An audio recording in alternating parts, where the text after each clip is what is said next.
नै लोगोफोर हिनजाव गोदाना नै सप्तासेबो जायाखैमोन 6 दिन जाबायमोन नै फालियाव माने सिन्दुरखौ हुगारजोबना थांदो बियो नायनाय माबायदि गियाननि हिनजाव जागोन बेलाय गावनो गोसो जानानै नायनानै लाबोबाय गावनो फैगोन होननायखाय नै नायनाय खुलुमबाय लोगोफोर गुड इभिनिं आरदैमारि इउटुब चेनेलाव नोंथांमोनखौ फिन खेब गोसो गोथारै बरायग्रोना लाबाय नोंथांमोनाथ'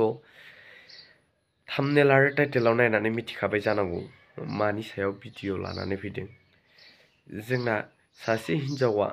6 सानल' हाबा जानानै बिथाङा खारखुमाबोदों खोनानाय बायदिब्ला बिथांजोआ गावनो गोसो जानानै हाबा जाफैदोंमोन होमबाबो बियो 6 सानल' थानानै बिथाङा खारखुमा लांदों हाबा जानायनिफ्राय बिथांमोना मा साननानै खारखुमा लांखो हाबाया ओरैनो जायो नामा आरो बिथांनि जानेखि हाबा जानाय फिसाया मा मोखां दिन्थिबावनांगौ जाखो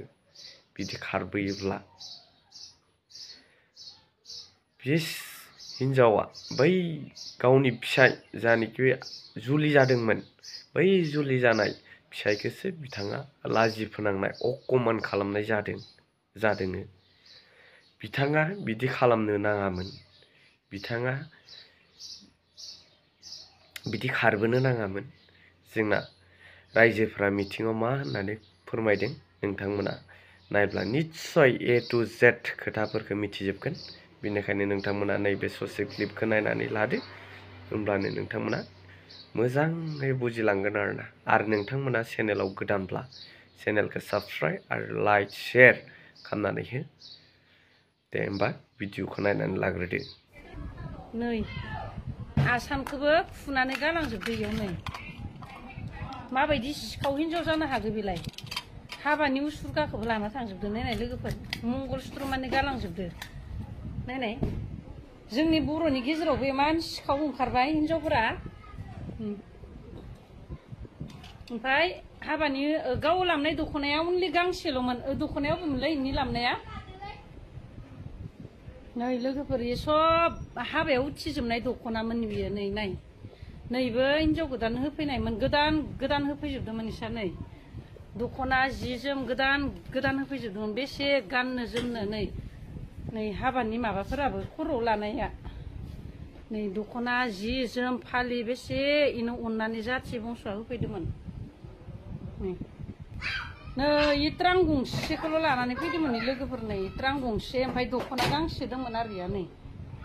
इनि दख'नाया नै इनोमोन बेखौल' गाननानै ओमफ्राय ट्रां गंसेखौल' लानानै फैदोंमोन ओमफ्राय ब्लेकमेलि खालामबाय इयो जोंखौ इमान दुखु होनानै थांबाय न'खरखौ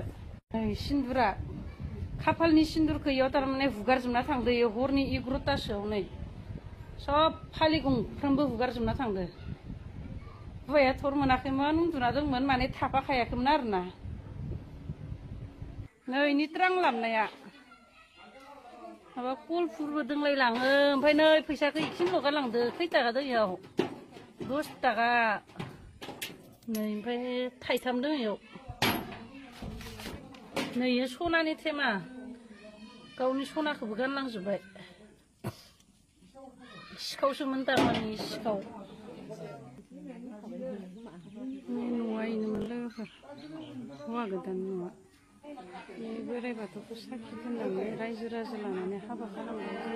खालामनानै थांबाय आरोना बिदि हिनजावखौ मा होनगोन लोगोफोर कमेन्ट हरनाय कमेन्टआव खोन्थाहर बेफोरबायदि हिनजावखौ मा होनगोन जोंनि बर'नि गेजेराव बिदि एसेबां लेथ्रा हिनजाव ओंखारबाय 6 दिनल' जादोंमोन हाबा जानाया मोनसेया खारबाय आरो दिनै हराव जोंनि साइडनिफ्राय जोङो नागिरनांगौ बायदि सानला आरो जों नागिरनाबो मोननाय नङा सोरबा लाना खारखुमानायखौ आरो गलियाव गोसो जाना थांनायखौ जों नागिरनाबो मोनखानाय नङा दा जों बेनि गेजेरावनो बिदि प्रशासन बायदि जोङो माबायाव जों थांनो लुबैयो जिहेतु जोंहा गामि समाज दङ जों बयबो बुजिनो हानाय जोंलाय बेनिखायनो जों जोंनि समाजारि नेमखान्थि बायदिनो जोङो जिमान हायो इमान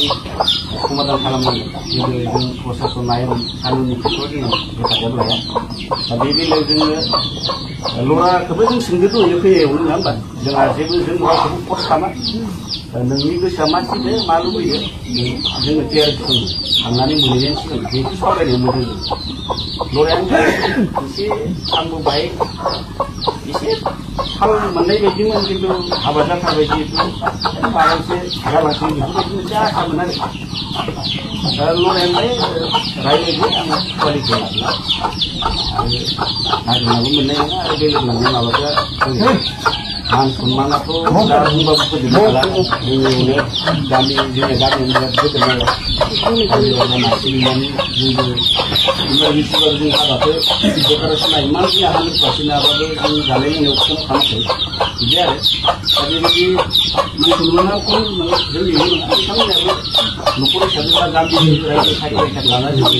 बानायबाय थांबाय जों दा कुवालिखौ जों नागिरनो हाखाया जोङो लांफिनो दा बे बेलायावनो बयबो बुजिलाय थायो बे मोनसे जाना दङ हाबा जानानै जोङो 6 मास 5 मास हाबाबो जोंहा बारा बुजिनांगौ थायो जेराव जों फिसा सायला ओंखाम संनायनि सायलाखौनो मानसि रायलायनायानो दा बे बेलायाव जोबोद आघात मोनदों बेनिखायनो